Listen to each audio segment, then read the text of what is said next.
Hello friends, myself Dr. Ankit Tandil. I'm a consultant physiotherapist, Hit Physiotherapy Clinic.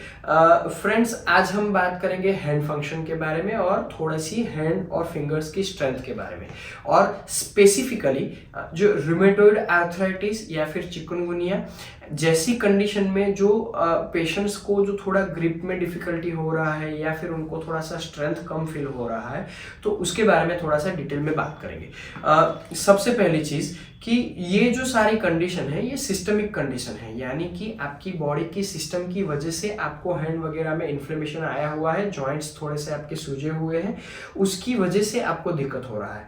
तो but natural है कि आपको उसमें ऑर्थोपेडिक सर्जन या फिर रूमेटोलॉजिस्ट का कंसल्ट कंपलसरी है। कंपलसरी इसलिए है क्योंकि पहला जो स्टेज है उसमें आपको इन्फ्लेमेशन यानी कि सूजन को कंट्रोल करना ज़रूरी है। अगर आप सूजन कंट्रोल नहीं करेंगे, जॉइंट वगैरह को थोड़ा इजी नहीं करेंगे, तो उसमें फिजियोथेरेपी काफ़ी पेनफुल हो सकती है। एक बार अगर आपने ऐसा कर लिया कि आपकी जो सूजन वगैरह थोड़ी सी कम हो गई, थोड़ा सा पेन आपका कंट्रोल में आ गया, उसके बाद आप फिजियोथेरेपी की कुछ ऐसी एक्सरसाइज कर सकते हैं जिससे आपकी जो स्ट्रेंथ का जो लेवल है वो बहुत अच्छी तरह से आ पाए।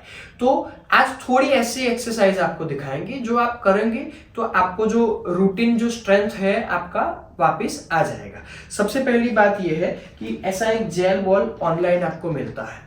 अगर आप ये जेल बॉल ले पाओगे तो बहुत अच्छी चीज़ है। अगर नहीं ले पाओगे तो जो स्माइली बॉल रहता है जो 20-30 रुपए में मिलता है, तो नॉर्मल किसी भी स्टोर में मिल जाता है, उसको लेके आप ऐसे स्क्वीज कर सकते हैं इस तरह से।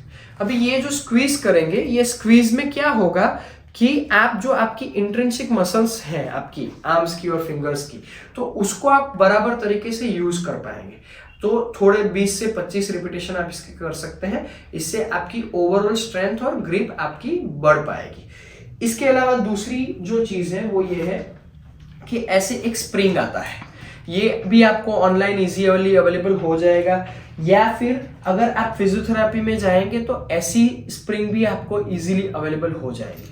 तो इससे क्या करना है कि आप इस तरह से आपकी ग्रिप को और ज़्यादा बेहतर और एक्टिव कर सकते हैं। इसमें आप रेजिस्टेंस भी एडजस्ट कर सकते हैं ताकि जैसे जैसे आपकी स्ट्रेंथ बढ़ती जाए आप थोड़ा सा रेजिस्टेंस को प्लस करते जा सकेंगे।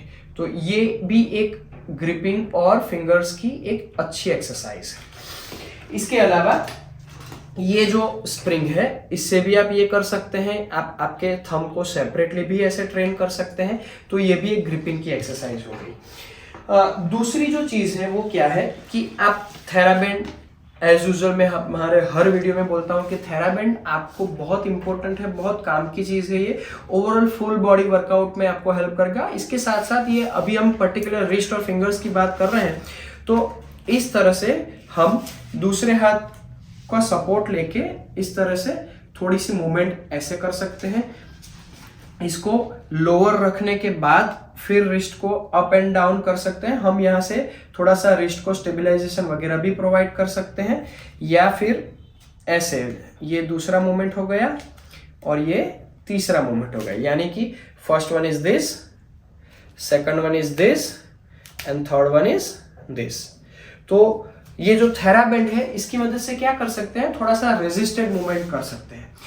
अभी मान लो कि थेराबैंड भी नहीं है अपने पास, तो ऐसा कुछ जो डंबल हो उसका आप यूज कर सकते हैं। उसको भी इस तरह से ऊपर, फिर साइड से ऊपर और ऐसे, तो सारे जो मसल ग्रुप है आप उसको ट्रेन कर सकते हैं। दूसरी जो चीज है ये क्या है कि अगर आप समझ बोल रहे हैं कि हमारे पास थेराबैंड भी नहीं है, हमारे पास डंबल भी अवेलेबल नहीं है, तो हम इसके लिए क्या कर सकते हैं, हम एक ऐसा पानी का कोई भी अपना घर का बॉटल ले सकते हैं। ये तो खैर स्टील का है, लेकिन आप नॉर्मल बॉटल में भी पानी भर सकते हैं। फिर उसके साथ भी आप ऐसे रिस्ट का मूवमेंट इजीली कर सकते हैं, ऐसे ऐसे या फिर ऐसे। बता देता हूं, कोई भी आप रबर या फिर रबर बैंड या फिर ऐसे थेराबैंड, इसकी मदद से ये जो एक्सरसाइज है वो भी आप परफॉर्म कर सकते हैं। अगर आपके पास थेराबैंड नहीं है तो जो नॉर्मल रबर बैंड अपना आता है, या फिर जो फीमेल सिर के लिए यूज करती हैं वो रबर भी आप ले सकते हैं। फिर ऐसे करके मूवमेंट आप पूरा कर सकते हैं। इसके साथ साथ हम थोड़ा सा रिस्ट और फिंगर को स्ट्रेच भी कर सकते हैं। स्ट्रेच करने के लिए हमें सबसे पहले क्या करना है, ऐसे हाथ रखना है, फिर ऐसे रिस्ट को पूरा सा स्ट्रेच करना है। नीचे की ओर स्ट्रेच कर सकते हैं आप, ऊपर की ओर स्ट्रेच कर सकते हैं ऐसे। इसमें साथ में हम थोड़ा सा फिंगर्स को थोड़ा ज्यादा काउंटर प्रेशर ऐसे भी दे सकते हैं, ताकि रिस्ट के साथ साथ थोड़ा सा फिंगर का जो मोबिलिटी है वो भी अच्छी तरह से मेंटेन हो जाए। इसके साथ साथ हम थोड़ा सा MFR कर सकते हैं। MFR यानी कि मायोफेशियल रिलीज। इसमें क्या करना है, जैसे कि ऐसा समझिए कि हमारा ये फिंगर अफेक्टेड है, हम क्या करेंगे, उसको नीचे से पूरा ऊपर तक ऐसे स्ट्रेच करेंगे या फिर ऐसे हल्का सा मसाज करेंगे। MFR is also the type of massage. ये मिसकंसेप्शन है कि MFR अलग चीज है, मसाज अलग चीज है।